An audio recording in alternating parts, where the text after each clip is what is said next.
nosotros siempre regresamos a la primera obra que hicimos en aquel entonces cuando éramos 3, ¿no? Pues ya hace 20 años, en el 98, justo en agosto del 98. Hicimos una obra que se llamaba Pared, que fue eso, básicamente, construir una pared con tabiques de hormigón, con bloques de hormigón, entre el acceso de 2 salas de un pequeño espacio para artistas emergentes, que tenían un programa que se sucedió de manera muy espontánea, muy particular, y que invitaba a artistas jóvenes, incluso estudiantes, no éramos estudiantes. Y nosotros siempre platicamos que nuestro vocabulario en aquel entonces era sumamente limitado. Era más bien como una especie de ánimo sobre las cosas, y habíamos decidido reaccionar ante la idea del espacio tomando el elemento que para nosotros es el más básico, que es el muro, y tomarlo como el elemento básico para generar espacio, y a partir de ahí, en una especie de acto de conciencia posterior a haberlo hecho, empezar a explorar las posibilidades escultóricas de estos elementos de la construcción. Ni siquiera la arquitectura se integraba todavía como noción, como idea, era solamente el espacio de la construcción, en un sentido mucho más llano. Luego, si continuamos haciendo esa clase de exploraciones, de las posibilidades, así le decíamos nosotros, las posibilidades escultóricas de los elementos de la construcción, y cuando llegamos, eso nos fue llevando al espacio público, y ahí empezamos a confrontarnos, digamos, con las políticas y la administración del espacio público, y eso generó por un lado estas nociones de la burocracia y por otro lado también de las políticas, las dinámicas que se generan en el espacio público.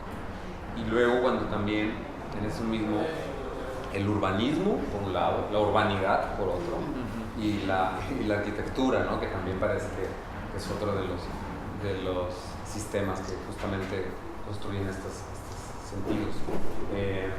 Y así, o sea, es un vocabulario que de alguna manera se ha ido pues enriqueciendo, ¿no? O sea, esto que menciona Rolando es como, lo vemos como una especie de se desataron muchas como frentes para poder abordar la idea de espacio.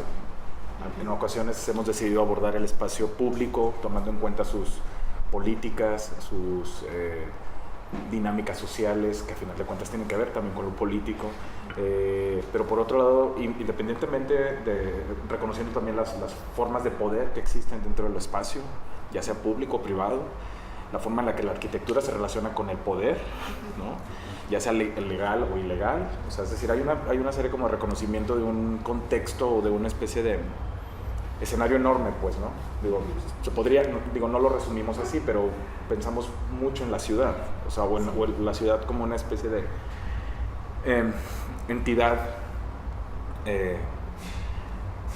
pues polisémica y con un montón de caras y con un montón de formas de abordarla, ¿no? Entonces, sí, pero la ciudad también a veces entendida incluso en este comportamiento centrífugo y centrípeto que tiene, ¿no? Como que es expele pero a la vez atrae, y esto, la idea de ciudad al final de cuentas constituye en principio una idea de centro, lo cual por definición dejaría márgenes también, ¿no? Y en ese trazado del urbanismo y de la urbanidad, pues también desde los márgenes también nos interesa hacer referencia hacia el centro. Y usted, tal vez yendo un poquito más atrás, ustedes estudiaron artes visuales. sí. ¿Cómo llegaron a la arquitectura? ¿No tuvieron ninguna especialidad en la arquitectura? ¿Qué fue lo que les atrapó de ese tema o de esa forma? Es que lo fuimos aprendiendo porque, o sea, digo, en términos de cómo esas ideas, de cómo nosotros intentar generar pues, un cúmulo de ideas críticas con la arquitectura, a partir de la arquitectura. De hecho, siempre o sea, en nuestros inicios, y de hecho creo que es una confesión que sigue, es que piensan que nosotros somos arquitectos de formación. Sí. O sea, hay unos catálogos que mencionan los arquitectos de tercero y quinto, y dijimos, pues, qué raro, ¿no? Pues bueno, no qué raro porque es verdad, pero O sea, nos sentimos raro porque nunca hemos sido justamente, no nos vanagloriamos de ideas, vaya a decirlo, somos más críticos con respecto a los preceptos de la arquitectura, sí, antes hecho, que en laboratorios. Dando un salto, aunque no sean arquitectos, ¿alguna vez han realizado proyectos directamente en relación con la arquitectura o con ¿Construir proyectos? espacios? Sí. O sea, digamos, trabajar proyectos con arquitectos. ¿Alguna vez les ha pasado de que han sido invitados para proponer, para dialogar? Nuestra primera colaboración, como tercero o quinto, ya que éramos tres, que estamos en un proyecto colaborativo también. Nuestra primera colaboración, de hecho, fue con un arquitecto, ¿verdad? Sí, Chema. Con Chema. En Monterrey, todavía vivíamos en Monterrey, pero nos pusimos como condición que lo que fuéramos a hacer juntos no fuera a ser 50-50, no fuera a ser mitad de él, mitad nuestra en términos matéricos, ¿no? Físicos. Y terminó siendo un proyecto que al final de cuentas no se hizo, solamente quedó a nivel de idea. Es la cosa más extraña que tanto para nosotros como para él que pudimos haber imaginado. Pero fue productiva en términos Sí. de diálogo, de... Sí. Ajá. Y curiosamente echaba mano de algo, de un elemento súper, digamos que puente, un elemento que podría ser como un puente entre nosotros como artistas y él como arquitecto, que era el dibujo. Lo que pretendíamos hacer era hacer un dibujo dentro de un estacionamiento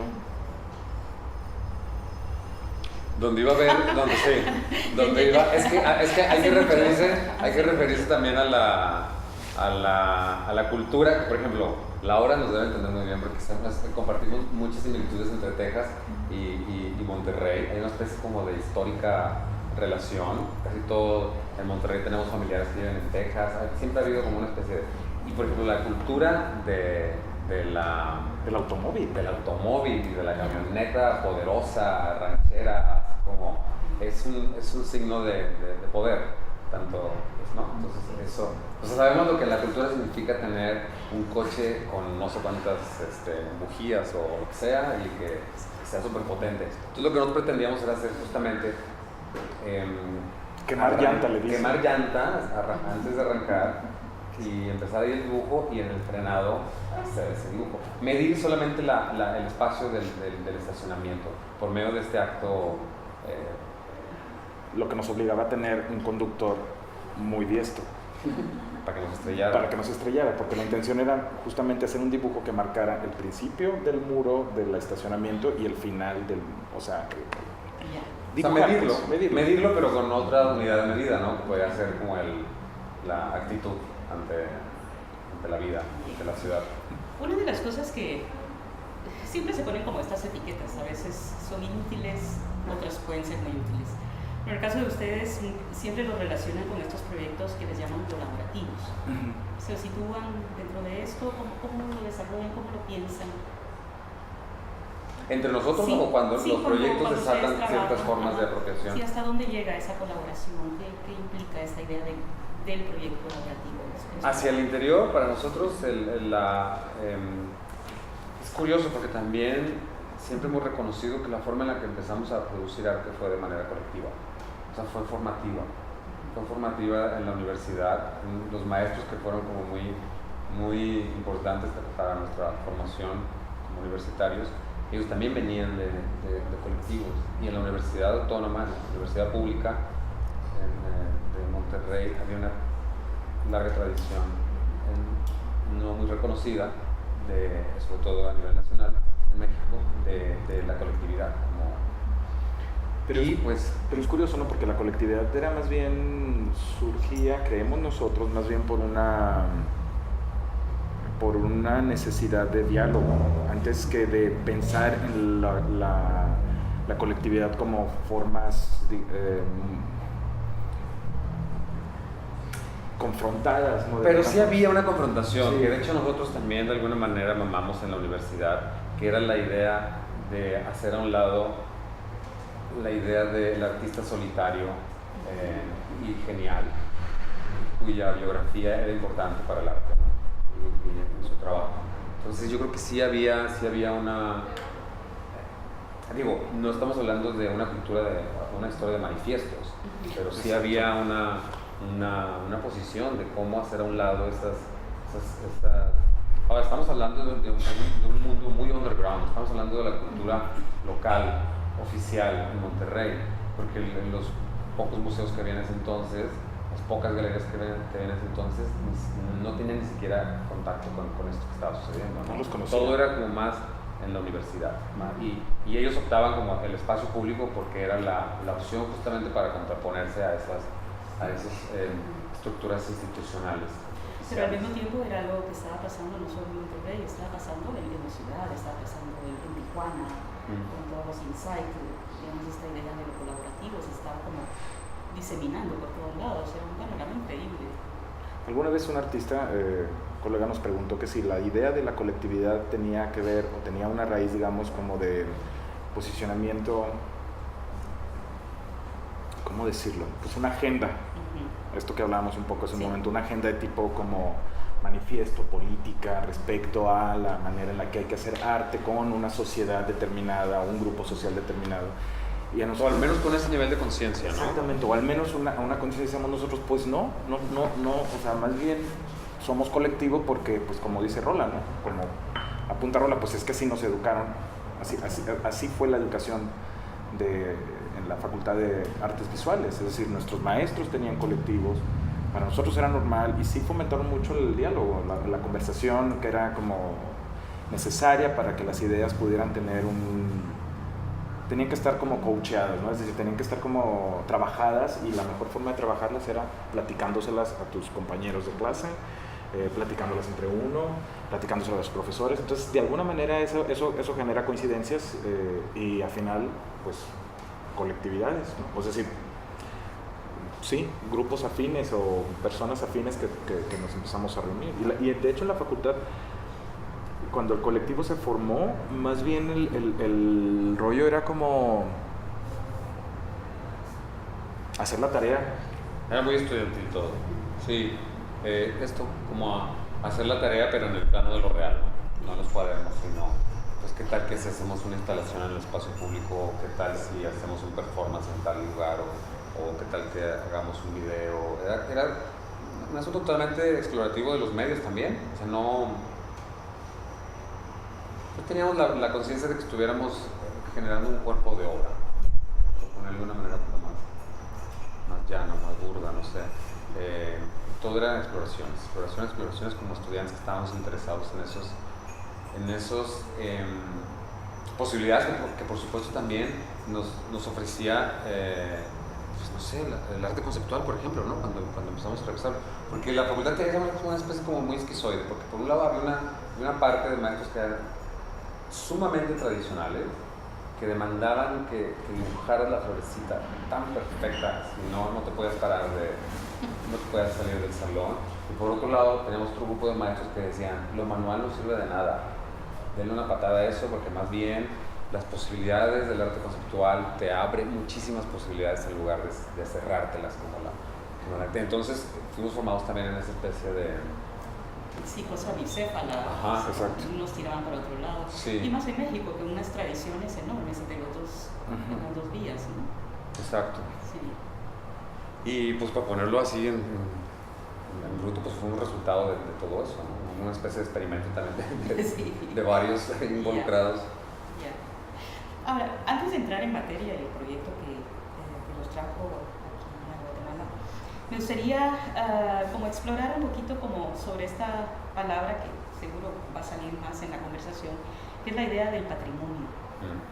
Ustedes están enfrentando a una idea de patrimonio en su proyecto directamente.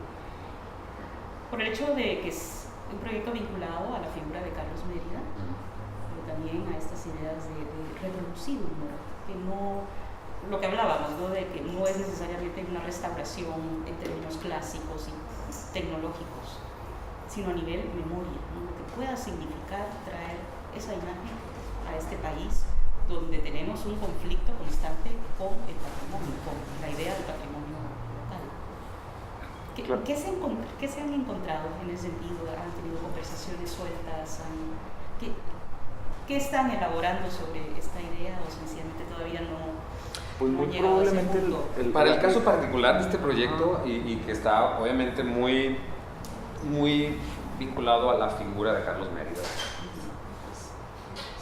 totalmente, es fundamental, digamos, en el proyecto. O sea, él como figura incluso, no solamente es una especie de anécdota en esta obra que estamos haciendo. Y nos damos cuenta que, no sé si sean de estas figuras que quedan un poco como en la orfandad de las historias, en tanto hay una especie de descuido, maltrato de su producción, su legado. Por otro lado, pues te dicen que es muy importante, pero por otro lado no se ve reflejado en el cuidado de su trabajo, ¿no? Y nos damos cuenta que eso sucede tanto en México como en Guatemala. O sea, hay una especie de, en ambos lados es una figura en la historia muy importante, porque incluso, por ejemplo, del lado mexicano llegó a confrontar a la triada maravillosa de Rivera, Orozco y Siqueiros, y lo cual era ya bastante decir, ¿no? Porque claro, ellos sí que eran, digamos que tenían línea directa con el presidente de turno para cualquier asunto que se ofreciera. Y con Dios, exacto. Cuando creían. Exacto. Y con Stalin. Con Stalin. Sí. Pero esto que menciona Rola, y creo que sí es algo que podríamos identificarlo muy... Hay una preocupación y una conversación que siempre tiene que ver con la idea del centro y la periferia. Como reconocemos que hay cosas que se estructuran desde un centro y al momento de reconocer ese centro siempre va a haber algo que queda fuera de esa estructuración. Y yo creo que la figura de Carlos Mérida ahí es donde ubicamos, ¿no? Que efectivamente está, digamos, expulsado de una argumentación central, llámese la historia del arte de la región, llámese sus aportes en términos de conocimientos, pues, o sea, las cosas que realmente hizo y que efectivamente lograron otras rupturas dentro de la historia del arte en México. La abstracción misma, ¿no? La abstracción. Como una ruptura justamente con el figurativismo nacionalista mexicano. Y nosotros en esta breve, algo intensa investigación que estuvimos haciendo en México, en cuanto tuvimos la idea de hacer este proyecto, pues nos topamos con dos tesis, ¿no? De por qué el descuido, que lo comentamos hace rato, para hablarlo aquí. Que una de las tesis es que el descuido de su obra es que al nunca decidir nacionalizarse mexicano, él no alcanza los beneficios, digamos, de la ley de patrimonio que se decreta en el 72, en 1972. Entonces, eso por un lado. Por otro, su confrontación directa con el grupo de los muralistas mexicanos. Es que eso lo situó Por otro lado, él estuvo acompañando todo el proyecto modernista de mediados del siglo XX en México. Es decir, también la cantidad de proyectos que generó, digamos, en colaboración ya sea con Mario Pani, por un lado, o con Pedro Ramírez Vázquez, por el otro, que sean como los dos grandes artífices de la modernidad en México, ¿no? En el siglo XX. O sea, estuvo todo el tiempo en ese proyecto. Sí. Muy bien, bueno, pues... Pero aquí no sé cómo sería la explicación. Así como la explicación, lo que les contaba, ¿no? Es bien interesante la figura de Mérida porque, por un lado, es alguien muy apreciado, se reconoce su aporte, todo ese legado que dejó aquí, tanto como no siempre hay como una conciencia de... Pero al mismo tiempo hay una situación totalmente trágica en cuanto a estas obras que tenemos a los alrededores, que están en el centro cívico sobre todo, están en un estado de abandono terrible. Pero también a nivel de representación, de cómo se les representa, también resulta siendo muy trágico.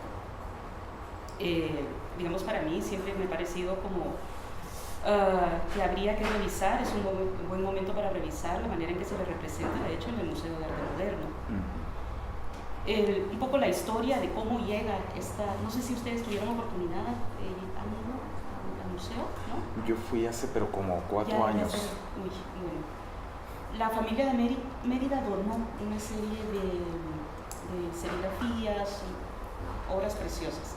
pero además una serie de artículos personales, el atril, que los anteojos, que un poco para formar una pequeña colección digo, un espacio un poco temático, ¿no? De quién era Carlos Mérida y reconstruir o jugar con esta idea del espacio donde el artista pintaba. Y para donar todos esos objetos, la familia le puso como condición de que tenían que estar como permanentemente expuestos. Entonces hacen en el museo, que es un edificio por sí mismo complicado, porque es un edificio que fue hecho dentro de la dictadura de Ubico, y luego sencillamente era el único edificio que existía como para alojar el Museo de Arte Moderno. Entonces se dan cuenta, una contradicción tras otra. Entonces luego hacen este como pequeño salón un poco circular, justo en el centro del salón grande, y ahí es donde ubican todas estas piezas. Hay piezas, o sea, estas serigrafías son absolutamente maravillosas, pero luego en esa combinación resulta como chocante, que no tiene ningún sentido, no va para ningún lado, y es una representación muy problemática. Y sobre todo cuando estamos reconociendo a Mérida como la figura de la modernidad, de la gran modernidad, de el poco tiempo que dura, digamos, ese proyecto de modernidad, que son alrededor de 10 años vinculados a la Revolución de Octubre. Pero resulta que también eso está en un estado difícil, ¿no? de conservación. Se le cuida, se le limpia, se le mantiene, pero luego el museo, su entorno, está siempre en un estado de constante peligro, ¿no? Que si las carcomas, que si la polilla, entonces siempre me ha parecido como muy difícil como la relación que hemos establecido con la figura de Mérida, porque sí, se le reconoce, se le valora, pero luego también la manera en que se le representa en los murales de Lix, que son para mí una de las obras más preciosas que pudo haber dejado este artista en este país, y resulta que están en un estado de abandono alarmante, en un estado amenazados constantemente por el entorno, por todo el efecto del medio ambiente que hay, ¿no? En fin, creo que es una figura que da mucho para hablar, y me imagino que para ustedes va a ser como todavía lo que les decía, como un proyecto a largo plazo. Sí, probablemente, o sea, lo que mencionábamos también hace un momento, probablemente la figura justamente como por ese abandono sea atrayente también para uno, ¿no? Porque de alguna manera ahí se constituye una forma crítica también de los conceptos sobre la historia como en términos magnánimos, grandilocuentes, ¿no? Sí, y en esta vía que les mencionaba, ¿no? Digamos, esto del patrimonio para nosotros siempre resulta así tan conflictivo, porque por un lado decimos, bueno, mejor que se privatice todo, porque así nos aseguramos el mantenimiento de los museos, pero luego resulta que hay este conflicto de, bueno, el patrimonio nos pertenece.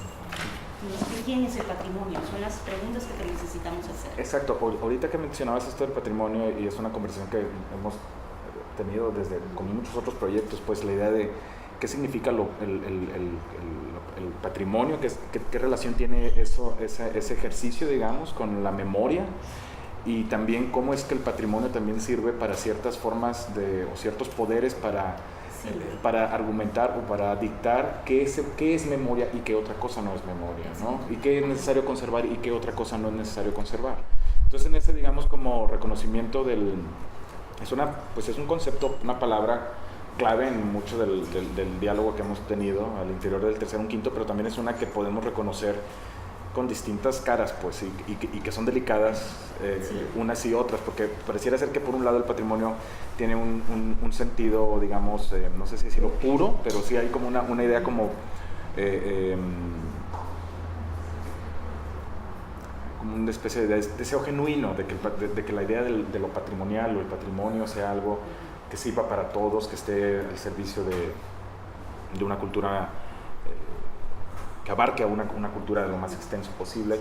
Pero por otro lado te das cuenta que también sirve a otros fines, sirve a otros intereses. Muchos, pero también eso vinculado a que no lo hemos explorado lo suficiente, no hemos encontrado como, solo podemos, o nos vemos limitados como a ver, o se privatiza o es público. Exacto. Los dos extremos. De repente hay una vía que combine los dos, como de hecho lo hacen, digamos, en Medellín. El Museo de Arte Moderno funciona Claro. una mezcla privado-público, y es una experiencia bien interesante. En fin, si quieren lo dejamos hasta ahí, porque si no vamos a pasar un montón de tiempo. Bueno, pues para ilustrar justamente todo esto de lo que hemos hablado, para ilustrarlo con un par de obras anteriores a esta que estamos haciendo, pues empezamos con esta, ¿no? Restauración de una pintura mural. Y obviamente aquí vamos a recoger muchas de las cosas que hemos estado hablando. Y vamos a dar un contexto histórico, digamos, muy rápido. Cuando éramos nosotros, de hecho estábamos recién graduados de la universidad, en el año 2000, pues hay elecciones en México que resultan ser muy importantes porque por primera vez en generaciones se planteaba la posibilidad de un cambio de régimen, un cambio de partido político para las elecciones presidenciales. Y había muchísima efervescencia, ¿no? Y muchas ganas de decidir, después de 71 años, cambiar de partido. Y así sucede. Y en ese contexto del año 2000, nosotros tenemos una idea que solamente quedó como idea, pero a partir de ahí empezamos a generar un archivo. Nunca lo llevamos a cabo, que es esta, la restauración de una pintura mural. Pero la pintura mural de la que hablábamos nosotros era una pinta de campaña política, que también aquí se conoce perfectamente, ¿no? O sea, como las estrategias de ocupar el espacio público para consignar los eslóganes, los logotipos de los partidos, los nombres de los candidatos en muros y bardas del espacio público, ¿no? Y nosotros teníamos esa idea porque en México hay un palimpsesto de las elecciones así históricas. Pues, te puedes encontrar, de hecho la más antigua que encontramos, no nosotros, de hecho nos mandaron imágenes de una que habían encontrado del 46, de 1946. ¿Cuáles cortinas eran? De No, Miguel Alemán. De Miguel Alemán. De Miguel Alemán, justo el gran modernizador, ¿no? El cachorro de la revolución, le decía. Y convives con ellas, convives con estas pintas de hace décadas, hace años, y te das cuenta cuando tuvimos esta idea que en realidad estamos totalmente bombardeados por este tipo de mensajes, ¿no? Hay una cosa que, recuperando algo que menciona Rola y algo que tú decías sobre los muros. Es muy probable que identificar estos muros en el espacio público como, digamos, pues depositarios de cierta forma de memoria, pues. Una especie de... Había una historia que se podía entender a partir de analizar estos muros, porque como dice Rola, es cierto, o sea, este de Colosio, ¿cuántos años debes tener ahí? Colosio fue candidato en el 94. O sea, entonces, ¿sabes? Y sigue ahí. Que no llegó a ser presidente porque lo asesinan. Exactamente. Entonces, sigue esta pinta en ese espacio, en ese lugar. Hay otras que están una sobre otra, entonces en ocasiones muchas de las cosas que encontramos se podía dar cuenta que debajo de una estaban otras más que tenían que ver con un poco como una especie de ejercicio de arqueología también, ¿no? Como un asunto como de ir como rastreando estos contenidos que estaban depositados en estos muros, ¿no? En el espacio público y cómo es que esos muros a final de cuentas conservaban una cosa que tenía que ver con todos a final de cuentas. Y nosotros lo que intentábamos era generar una especie de paralelismo, digamos, aunque suene a una especie de tremendismo, llamar pintura mural a las pintas de campaña política, pues nosotros deliberadamente lo hacíamos para generar un paralelismo entre el legado, un par de legados emanados de la Revolución Mexicana, que es un movimiento artístico como el muralismo mexicano, y por otro lado el sistema de partidos o los regímenes políticos que también emanaron de la Revolución Mexicana, ¿no? que los vemos representados en estas pintas. Sí. Y que por un lado también nosotros, en otro tremendismo que nos permitíamos, según nosotros, eran muy similares porque ambos proponían una idea de país, de nación, tanto en el muralismo como en la representación, las representaciones en el muralismo mexicano como en estas pintas de campaña política. Sobre todo con los lemas de campaña, con las promesas, hay una especie de suspensión de un proyecto, ¿no? Hay como algo que, como dice Rola, algo que nunca llega a ser, a cuajar o a realizarse, ¿no? Exactamente. Es como una especie de espejismo ahí. Y bueno, empezamos en el 2000 a conformar este archivo, este extenso archivo fotográfico por lugares en México a donde fuéramos. En el 2010 ya se plantea una posibilidad real de hacerlo. Y entonces, cuando decidí, tenemos conformado el archivo y teníamos que decidir cuál íbamos a restaurar. Y teníamos tres opciones. Restaurar el mural más antiguo que hubiéramos encontrado, el de otro que era el de un candidato a una diputación local en un pequeño pueblo, ¿sabes? Algo que cada vez se volvía más anónimo, ¿no? Y por otro lado, el del candidato en el año 2000, cuando el partido oficial pierde por primera vez unas elecciones presidenciales, ¿no? En el 2000. En el 2000, después de 71 años. Y nos decidimos justamente por eso. ¿Qué es esto? Y, exacto. Y llevamos a un restaurador profesional. Esto está como a 3 horas de la Ciudad de México. Y le íbamos platicando lo que queríamos, pero como que no nos terminaba de entender, porque le estábamos llamando a él, porque además él en el camino nos venía platicando que justo estaba regresando de Argentina de hacer una restauración de unos murales de Diego Rivera. Y obviamente el asunto fue que cuando llegamos y le mostramos esto, además él es un restaurador que que trabaja en el Centro Nacional de Conservación y Restauración, el CENCROPAM, y del Instituto Nacional de Bellas Artes. Gente que está perfectamente formada para la cuestión patrimonial. Sí. Entonces, pero era deliberado que nosotros queríamos que alguien que justamente se dedica a trabajar en una disciplina, según nosotros, altamente ideologizada, pudiera también virar un poco la vista y ver en esto algo que nosotros también veíamos, una especie de residuos de la historia y por lo tanto de la memoria, pero que nadie tomamos en cuenta, ¿no? Y que de hecho no queremos convivir con él. Y bueno, la primera opción no funcionó porque efectivamente le pareció ofensivo que nosotros le estuviéramos planteando trabajar en la restauración de eso, porque tenía que hacerlo con el mismo rigor técnico, científico con el que había restaurado, por ejemplo, los Rivera en Argentina, ¿no?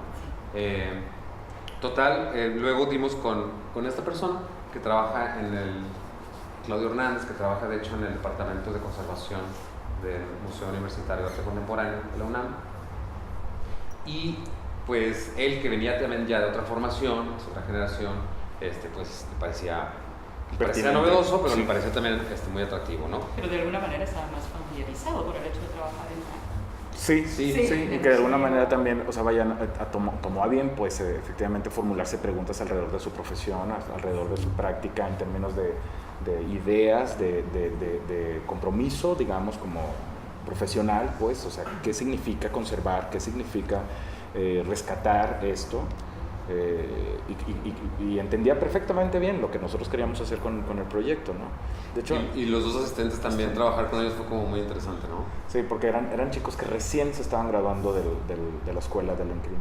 De hecho, el día que nos fuimos los 6 a trabajar en este pequeño pueblo, San Andrés Cacalhuapan, en Puebla, ellos venían de su graduación. Venían todavía con las serpentinas encima. Todavía estaban buleando alcohol, venían de festejados.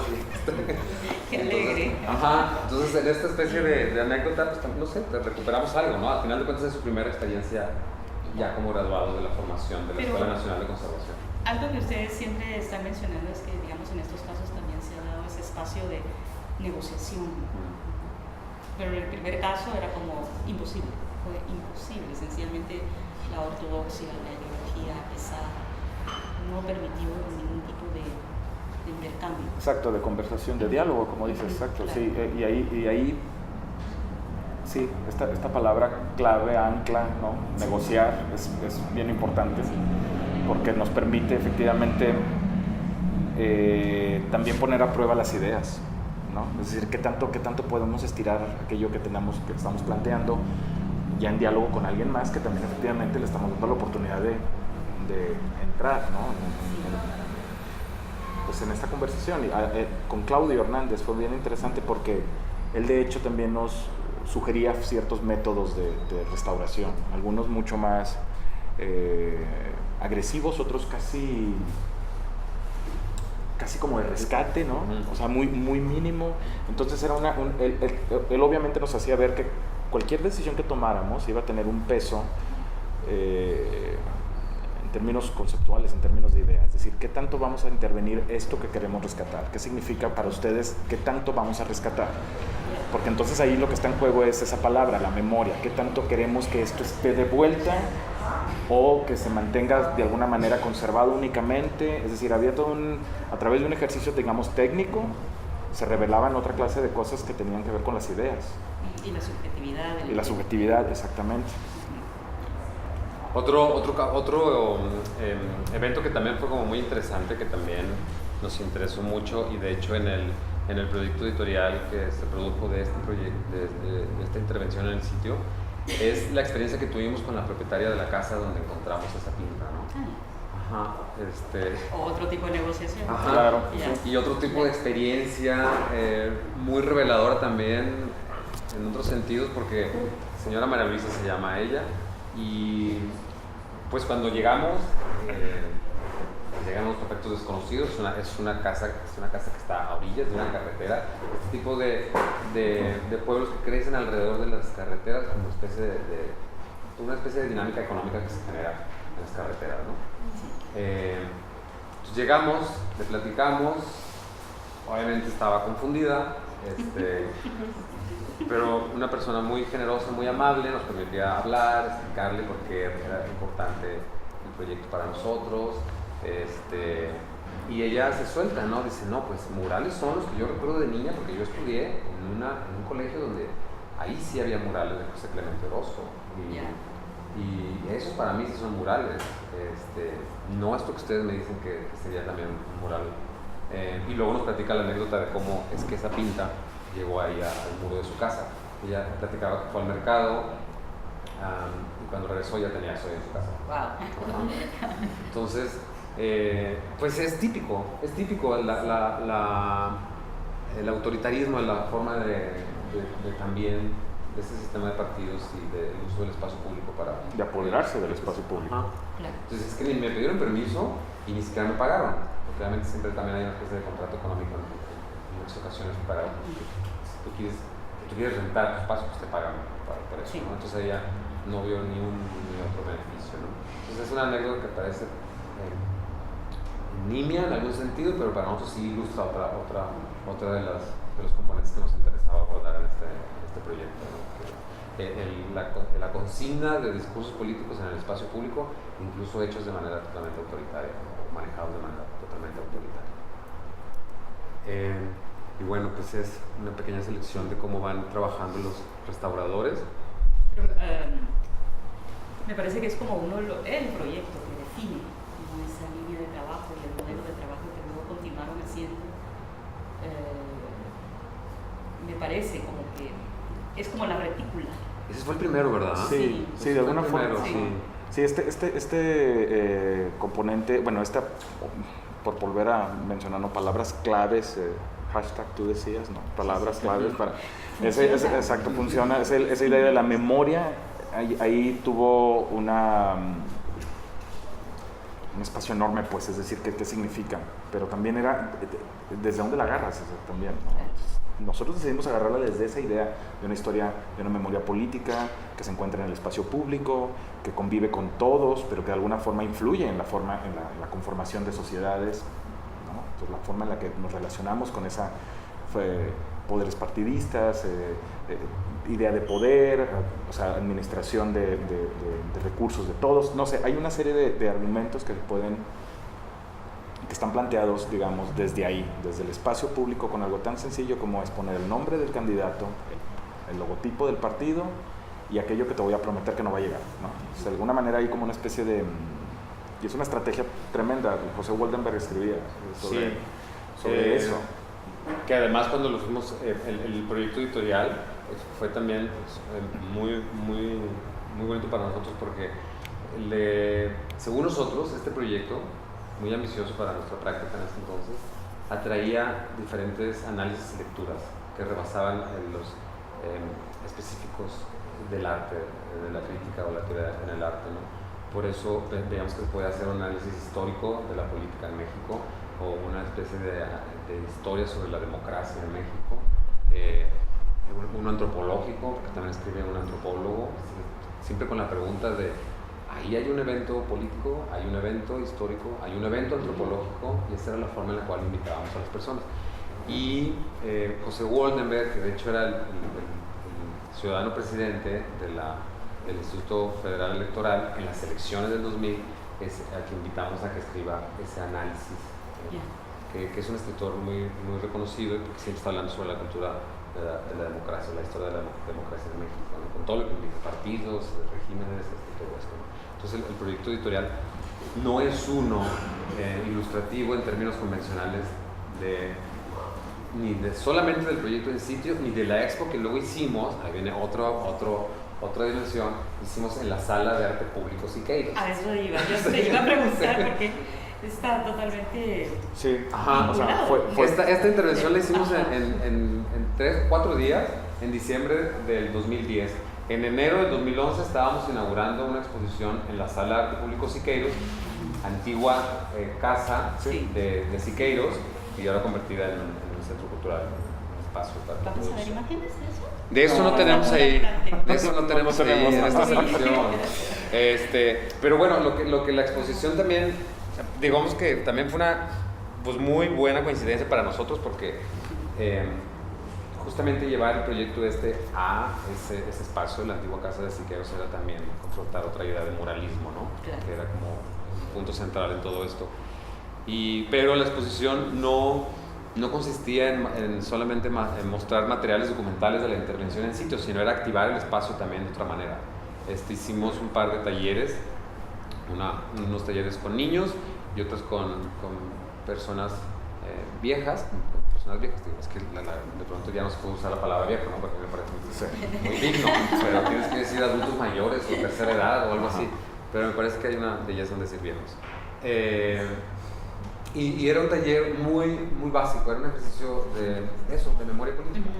Tanto a los viejos como a los niños se les pedía que hicieran una especie de ejercicio de memoria política y que desarrollaran un pequeño apunte, muy modesto, muy sencillo, de el nombre de un candidato, algún lema que recordaran. Es decir, ¿qué podían realizar a partir de un ejercicio de memoria política, ¿no? En los niños obviamente era totalmente lúdico, pero muy interesante también en algunas ocasiones, porque algunos repetían estrategias.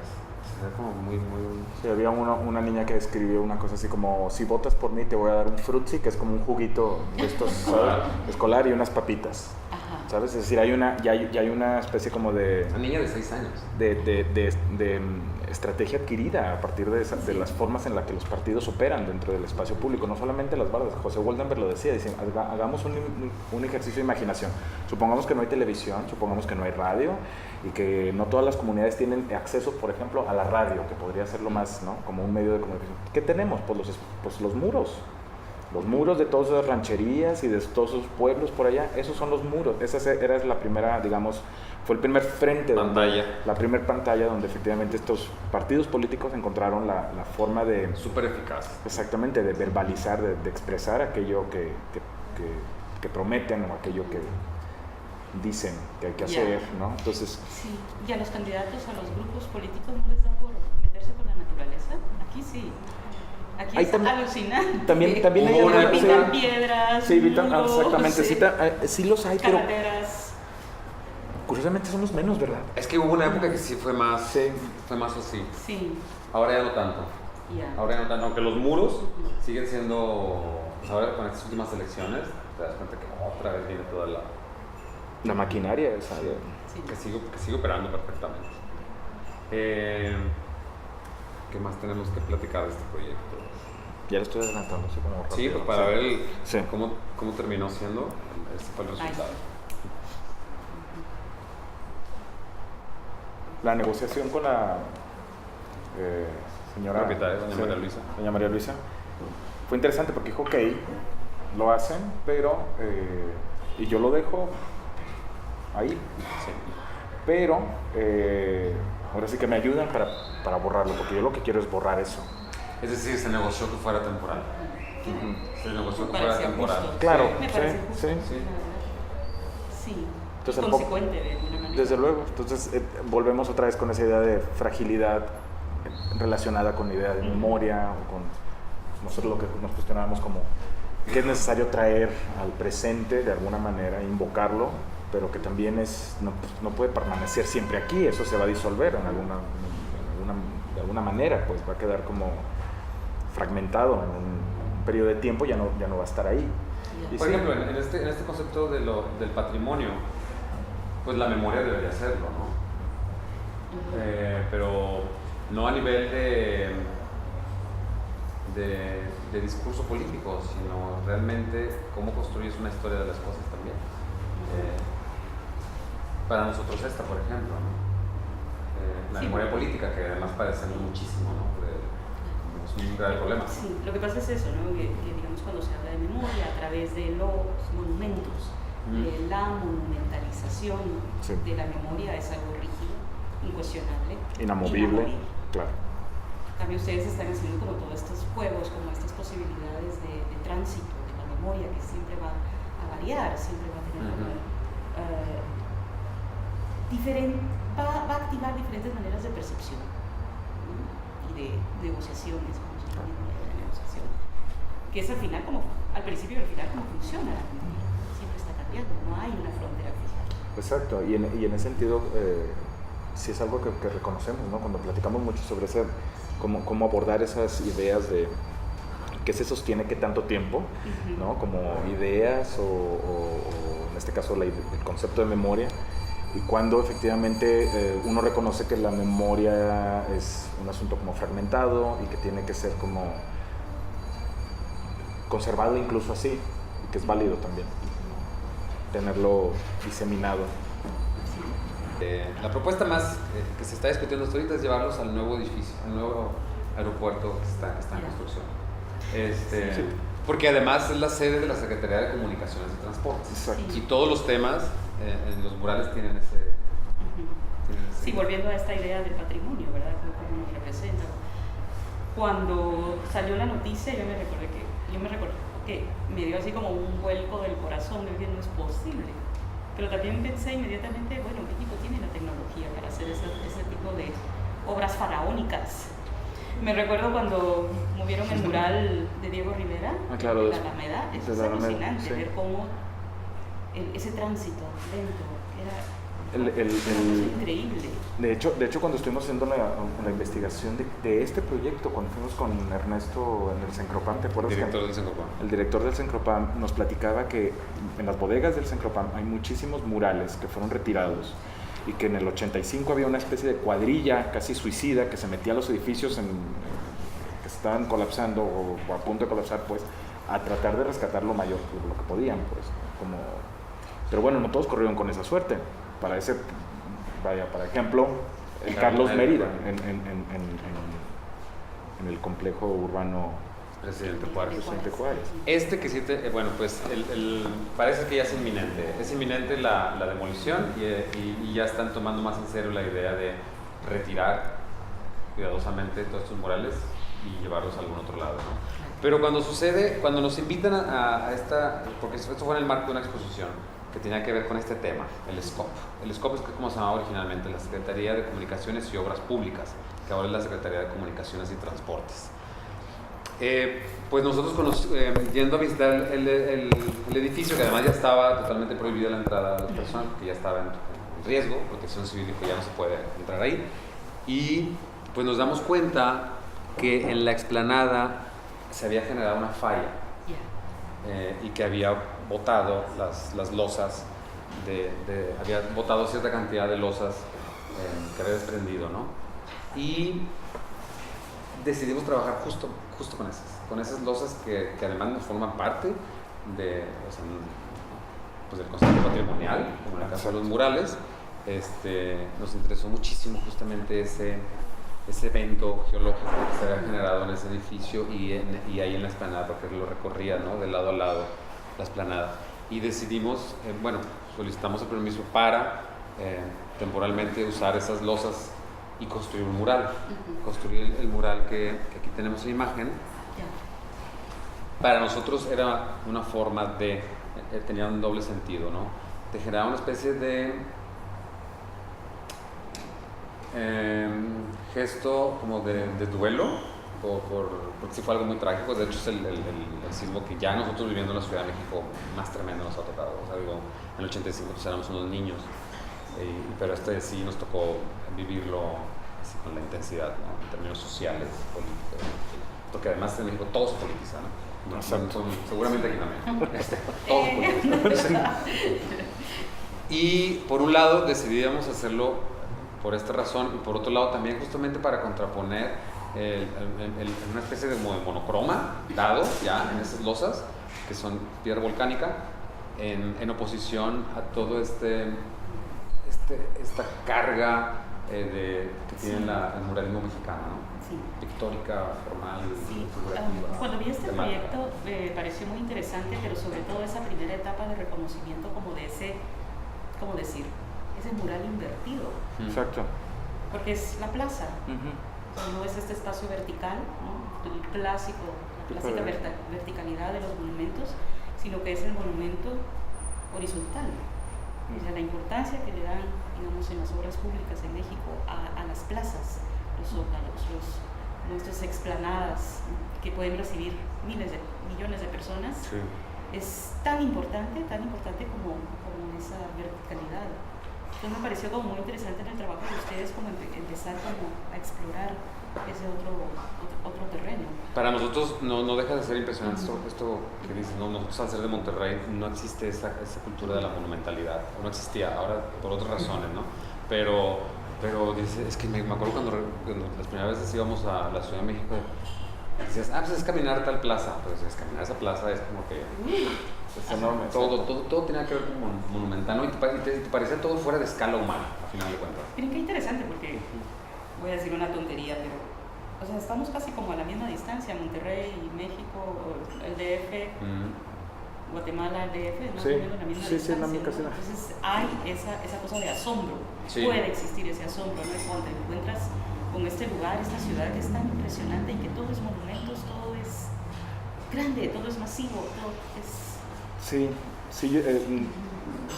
hemos identificado que también, pues eso, es que la arquitectura también sirve a ciertas formas de discursos en turno que son es necesario ponerlos, instaurarlos en el espacio público. Pero a la vez esa monumentalidad es también como hasta precolombina, ¿no? Sí, o sea, además, claro. las capas. Aunque ya tiene eso ya... Ahorita que mencionas esto, la monumentalidad que puede tener la ciudad de Monterrey, que es otra, ¿no? Una que tiene que ver con lo económico. Sí. Esas torres enormes así de cristaladas, ¿sabes? Como... Que la Ciudad de México ahora también se está convirtiendo en eso. Cosa que cuando nosotros llegamos a vivir ahí no lo era. Nosotros nunca pensamos que fuera a tomar ese giro. Y ahora es como en cada... Casi que hay un centro comercial con un edificio así, que ahorita vamos a ver ejemplos. Sí, también está teniendo este comportamiento, pero parece ser que se está volviendo algo generalizado. Pues si quieren, vamos. Sí. Ahora sí vamos a que es el intento de reconstrucción de un mural. Bien. Bueno, pues esta es una brevísima selección de obra de Carlos Mérida y es variada. Es precioso. Este, por ejemplo, es dentro del complejo, también el complejo yo creo que habitacional más ambicioso, ¿no? que se hizo en México, Mario Pani, es el de Tlatelolco.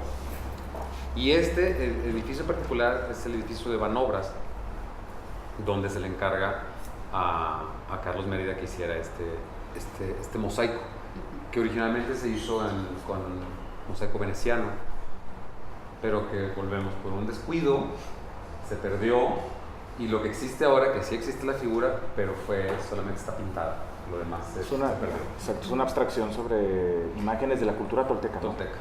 Entonces es como muy, lo pueden ver, es un asunto súper geométrico, no tiene como muchos rasgos, pero ya bueno, la elección de los colores, el tipo de materiales para construirlo es muy bonito, ¿no? Es otra vista. Este es el ejemplo que te mencionaba. Este es el edificio también en los 50. Pues parecía que todo sucedía en los 50, ¿verdad? Pues es que era la carrera, ¿no? Era donde todos estaban como... Están construyendo el edificio de la Secretaría de Recursos Hidráulicos, y lo que te mencionaba, que la única imagen pobrísima y que es totalmente ilegible es cuando está en construcción, que todavía tiene lo que se le había encargado a Carlos Mérida, las platabandas, que son esas bandas, digamos, que cruzan todo el edificio a todo lo alto. Tenían una obra que además era como era muy diferente a la técnica porque estaba hecha en metal, o sea, como impresión sobre metal, una especie como me imagino una cosa como muy industrial, pero era decorando el edificio. Y la anécdota, que yo no sé que eso es más chisme, pero no se sabe, es que pues cuando está en construcción, llaman al presidente que lo vea, y el presidente hizo un comentario que dice, qué curiosa es esa obra que están incluyendo en ese edificio. Entonces su secretario se lo hizo saber al arquitecto. Y deciden retirar toda la obra de Carlos Mérida del edificio. Wow. Pero otro especialista dice, yo no creo que haya sido así, porque justamente Miguel Alemán era el artífice de esa modernidad mexicana. Para él la abstracción no le generaba ningún problema. Al contrario, le venía bien. Al contrario, tanto se le restaba, digamos, un posible discurso político que incomodara al régimen, pues no, entonces, pues pero no sé. Siempre pero se dan esas paradojas, ¿no? Como los teléfonos descompuestos. Claro. ¿Quién le dice qué? Y volvemos a la el idea secretario de la igual, ¿no? el secretario en una especie de lambisconería entendió que no le gustaba al presidente eso y mandaron quitarlo, ¿no? A él era el que realmente le producía problemas. Claro. Es otro ejemplo, digamos, de cómo su obra también fue. Este era el antiguo cine Manacar, y de hecho están a como a 2 cuadras de mi casa. Bueno, pero es el antiguo, ¿no? Cuando aquellas salas eran de ese tamaño. Y lo que diseñó Mérida es esta especie de biombo de madera que estaba ahí cuando ya empezaba la función. No sé si la pantalla o bajaba o el biombo se movía. Creo que el biombo se movía. Creo que tenía un sistema también. Era una mecánico, cosa... y entonces se proyectaba la película desde entonces, ¿no? Luego ese cine Manacar, que creo que también hay una imagen ahí de cómo era originalmente. ¿Es este? Como originalmente era. Hace muy pocos años, estoy hablando de hace 5 años, lo derriban, retiran esta obra de Carlos Mérida. Así se la llevan al Cencropán para restaurarla. Entre que una cosa y empieza a construir este edificio, que es lo que viene a sustituir el antiguo Cine Manacar, que ahora es un centro comercial, estos edificios, que te digo que es de lo que se está llenando también la Ciudad de México. Es un asunto como corporativo, tiene un coqueteo ahí con esta arquitectura corporativa tremenda, ¿no? Oficinas, departamentos, un centro comercial. Pero incluso en su estilo, es decir, en su estética, pues, digamos, el discurso arquitectónico es sumamente corporativo. A nosotros lo que nos llama la atención es eso, por ejemplo, estos son de los últimos edificios que de hecho ya lo alcanzó a ver terminado Teodoro González de León. Cuando uno lees que lo consideran como uno de los grandes arquitectos innovadores, artífices de la modernidad, no sé qué, pero luego ves esta generación de arquitectos que están produciendo puros malls, centros comerciales en la ciudad, pues es imposible no cuestionarse realmente a qué le llaman exactamente compromiso con esa idea de arquitectura, de producir ciudad, ¿no? Producir ciudad, exacto. Y es que no, ya no incluimos. Bueno, total, en el vestíbulo de este nuevo edificio reubicaron esta obra de Carlos Mérida. Sí, es que, mira, es un poco como, son las nuevas economías, ¿verdad? ¿De dónde provienen esas nuevas economías? Pero ya no son necesariamente provienen de obras públicas, ¿no? Fondos de obras públicas, sino que es totalmente privado, pues en esta idea neoliberal de producir algo que fantasiosa, que cree otro tipo de expectativas. Claro, justo esto que mencionas es necesario como mencionarlo con el proyecto del presidente Juárez, ¿no? ¿Qué es Que es este complejo habitacional, porque en realidad eran departamentos para trabajadores del Estado. Claro. ¿No? Entonces, Sí.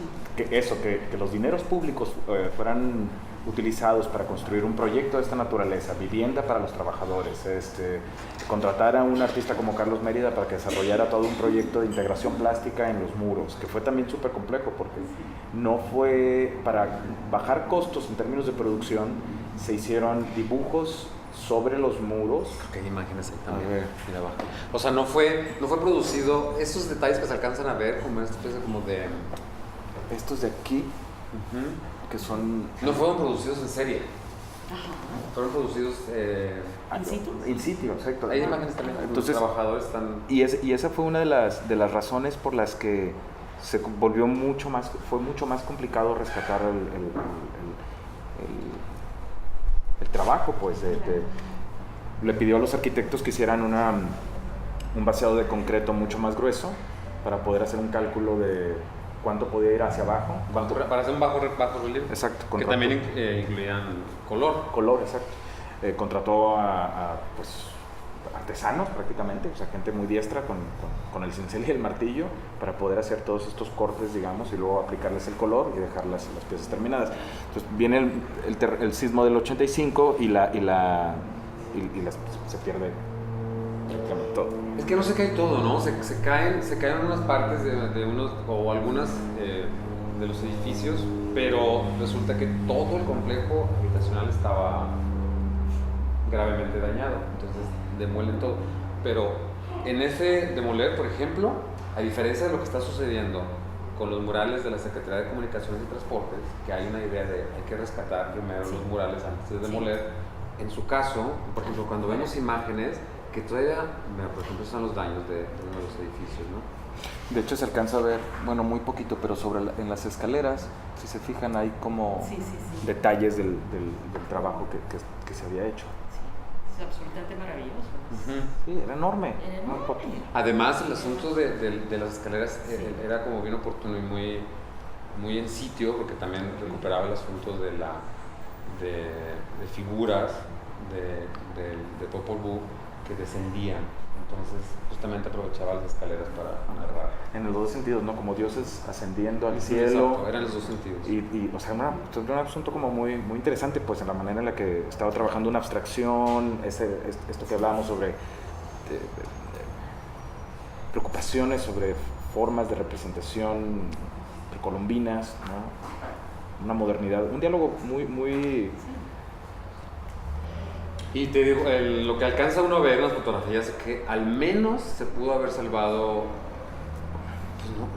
no sé, no al menos, una buena parte, porque no es que todos los edificios estuvieran así colapsados, se tuvieron más que demoler.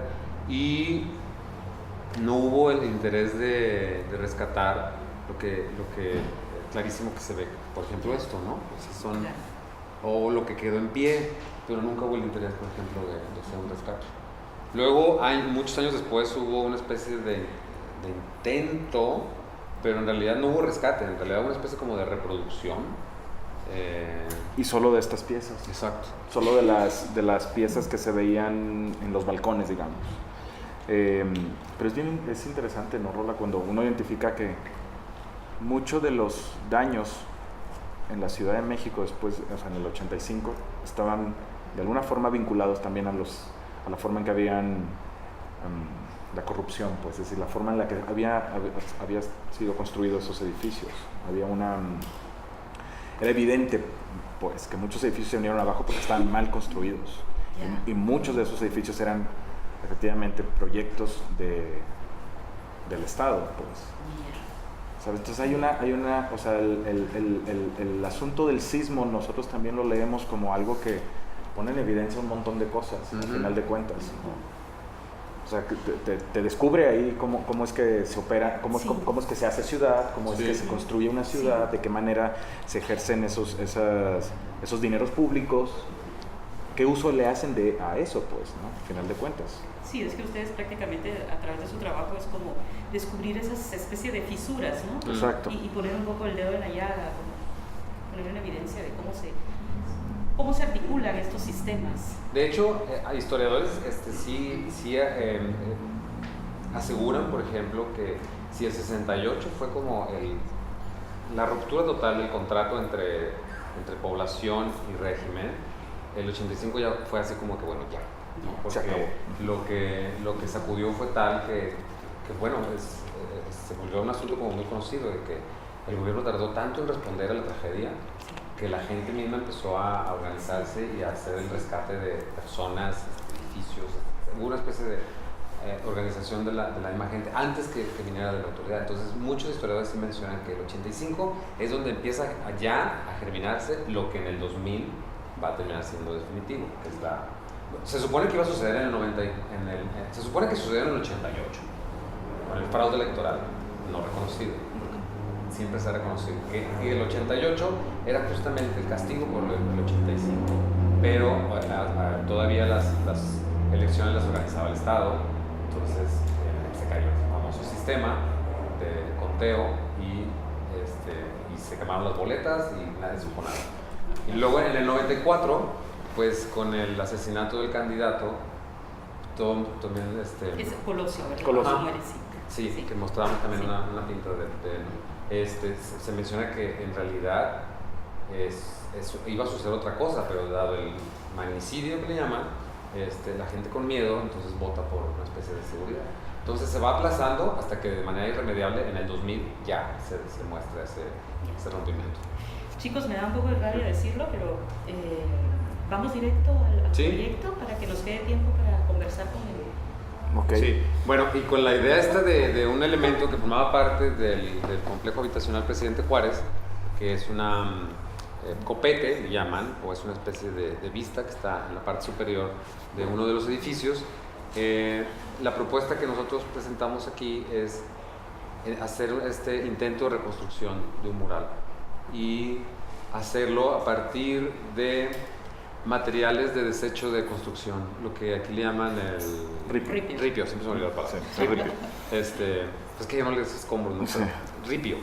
Y entonces, lo cual era una forma también de mapear la ciudad, de hacer recorridos por la ciudad en busca de los materiales de desecho que nos permitieran hacer esta forma de reconstrucción de este mural que se perdió de Carlos Mérida en México, ¿no? Y no lo hemos terminado, de hecho hoy empezamos a montar las piezas que están empezando a darle forma de una manera parcial, porque no va a ser total esta reconstrucción, y lo trabajamos con estos materiales que fuimos encontrando, ¿no? Claro. Creo que sería bueno, no sé, como recuperar lo que platicábamos al principio, ¿no? Esa idea de centro y periferia, cómo opera la idea de centro, qué es lo que queda expulsado de ese centro, ¿no? Muchas veces, como pueden ver en las imágenes, todos los materiales fueron encontrados prácticamente a las afueras, ¿no? O si no están a las afueras en términos geográficos, están a las afueras en términos administrativos, si se quiere. En ese caso me contaban que es cerca del Cerro del Carmen, que es centro. Digamos que de alguna manera esta parte es la periferia del centro histórico. Exacto. Uh-huh. Además, un sitio que había sido demolido a partir de un desalojo de los que vivían ahí. Entonces quedaban estos restos, ¿no? Claro. Y eso también habla de un comportamiento de la ciudad, también una forma en la que la ciudad tiene, pues como una entidad viva de alguna manera, ¿no? Tiene formas de transformación que efectivamente va dejando como pues rastros, despojos, y esos despojos son los que nos interesa recuperar para poder hacer esa reconstrucción, o sea, tratar de traer al presente de alguna forma. Volvemos otra vez con el tema de la memoria, traerlo al presente la idea de ese mural, ese relieve de Carlos Mérida que se colapsó en uno de los edificios del Presidente Juárez, y tratar de reconstruirlo, aunque como menciona Rola, efectivamente esta reconstrucción es a partir de los fragmentos, y son fragmentos que apenas se logran dibujar algunos rasgos estilísticos, de diseño, estéticos del relieve. Nosotros mencionábamos en la propuesta que de alguna forma era trabajar con dos historias de pérdidas, ¿no? la pérdida de buena parte de la obra de Carlos Mérida en México y la pérdida de las construcciones en la ciudad de Guatemala, ¿no? Yendo tras las ruinas, tras los restos, los desechos de estas construcciones, ¿no? Y volviendo, por ejemplo, lo que platicábamos también hace un momento, si la idea de una reconstrucción se puede hacer desde los márgenes o desde las orillas, como, digamos, como un ejercicio desde personal, ¿no? Y no esperando que la reconstrucción venga desde arriba, digamos, desde la autoridad sancionada o licenciada para hacerlo, ¿no? Más bien en este intento de reconstrucción, eso, a final de cuentas nosotros lo vemos como una forma de participación desde los márgenes, en un intento de reconstruir partes de la historia que desaparecieron. Y eventualmente ahí tendría cabida, digamos, esa idea de la ciudadanía, como parte claro. de esa colaboración, Sí. de ese escenario que ustedes están preparando, Sí, reconstituir. sí. Justo esto que mencionabas con el proyecto anterior, el de mural, ¿no? Efectivamente que la elección que, o sea, vaya, las piezas con las que íbamos a construir ese mural fue una elección consciente, pues era un poco como un rechazo, una especie de distanciamiento a ese discurso monumental, hegemónico y inamovible que están en los murales de O'Gorman, en la Secretaría, Sí. en el SCOP, pues. De alguna manera también era como, bueno, también se puede convocar desde otros lugares, o sea, como dice Rola, desde una orilla, a partir de los elementos que son desperdicio, ¿no? Y esos elementos pueden referir a esas ideas de centro, ¿no? O rescatar algo, aunque sea como pequeño. Pero es un ejercicio, ¿no? Exactamente, y es necesario en términos como sociales, pues, de qué manera podemos reconstruir. Creo que se alcanza a ver solamente unas pequeñas partes cuando todavía estábamos intentando reunir los materiales que nos iban a permitir hacer esta reconstrucción, tratando de encontrar incluso los colores originales. Los que... Este nos encantó.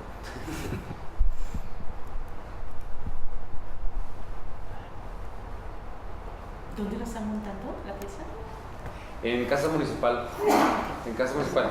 Va a suceder que aquí, justo en este espacio, va a haber una mesa vitrina con una selección de materiales que documentan en buena parte, es una selección breve, pero el proceso que hemos estado llevando para hacer esta reconstrucción, la pieza se está montando en Casa Municipal.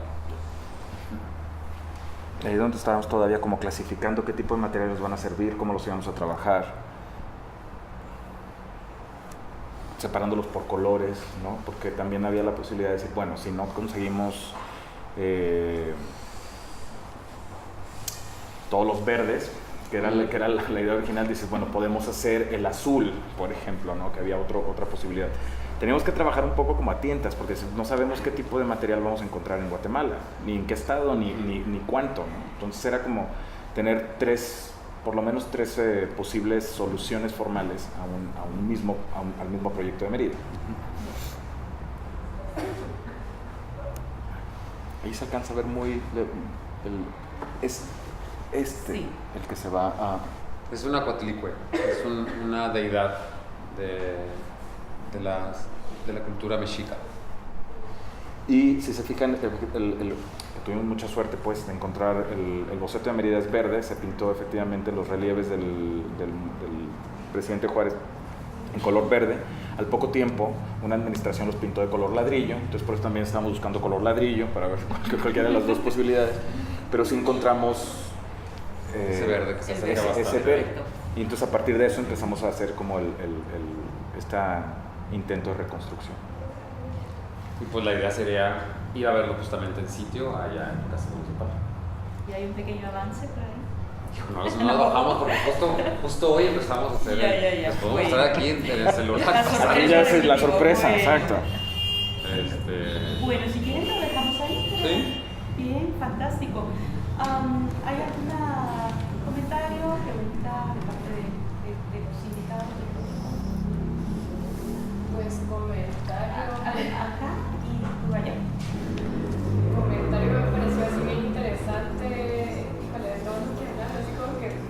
da mucho que preguntar, porque sí es bastante interesante todo lo que han contado de allá y da ganas así como de conocer o que hubiera una segunda parte, pero también mejor no vas a entrar en eso, de lo que ustedes mencionaron, que allá no se ha respetado mucho las obras de Carlos Mérida y la similitud que tenemos aquí en Guatemala también, que allá hubo un desastre y se dieron cuenta que construyeron ese edificio pues, en las peores condiciones, y por eso lo que pasó en el terremoto de ese año.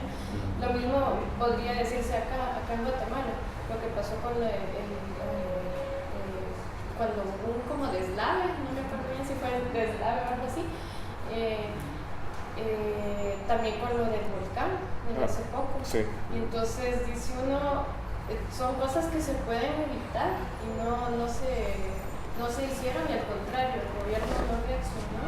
Entonces hay como que una cierta similitud, y que si no es por la gente que empezó a ayudar a la gente del desastre del volcán, o sea, ellos hubieran estado ahí. O directamente, ya que lo mencionaste directamente, yo pondría como ejemplo también cuando taparon los murales de Roberto González Doiri en el edificio Roma. Exacto. O sea, son muchas cosas. Que ahí sí entra, digamos, esta voluntad civil. Un grupo de personas, eran 2 arquitectos, se dan cuenta de que de la noche a la mañana cubrieron murales que también son valiosísimos, con estas losas, acá les decimos Samboro, ¿no? Y cuando se cubren las paredes con Samboro, dicen, ¡ay, samborizaste tu pared! Debe ser el que odio, el vitropiso y el vitro. Y bueno, y entonces hacen toda una serie de actividades y denuncias, y gracias a esa voluntad desde lo civil se rescataron, pero si no es que sencillamente hubiera pasado por alto. Claro. O sea, digamos, la idea del patrimonio, la idea deja totalmente desprotegido al mismo patrimonio.